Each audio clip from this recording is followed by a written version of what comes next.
Martin, ik zie allemaal verschillende schijfjes op de bank liggen. Ik neem aan voor verschillende toepassingen. Ja, dat klopt. Het zijn allemaal schijven die we gebruiken op een Haakse slijper. En daarmee is dit echt een heel universeel stuk gereedschap. Ja. We hebben schijven bijvoorbeeld om te kunnen doorslijpen, dus een stuk van een stuk staal af te slijpen. We hebben schijven om bijvoorbeeld een last weg te slijpen of een schuine kant aan een plaat, bijvoorbeeld een afbraamschijf. Ja.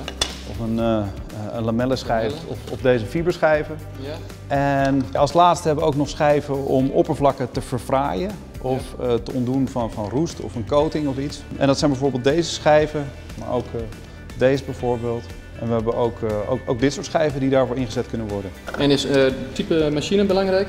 Ja, absoluut. Wij adviseren echt een wat zwaardere machine van meer dan 1500 watt. Omdat een machine die de schijf beter op toeren houdt, die geeft eigenlijk minder slijtage aan de schuurschijf. Dus ja, je schijf gaat langer mee.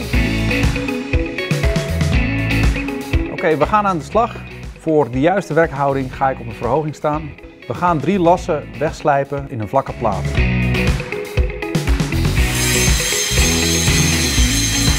Wat we hier zien is dat het een vrij langzame bewerking is en dat het een ruw en oneffen oppervlak achterlaat.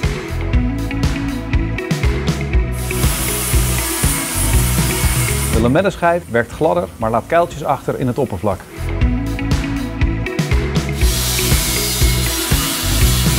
De fiberschijf laat een vlak en redelijk glad oppervlak achter en werkt het snelst. Zoals je ziet geeft een fiberschijf het vlakste resultaat. Ben je op zoek naar meer slimme oplossingen en tips? Houd dan het Kramp Kenniscentrum in de gaten.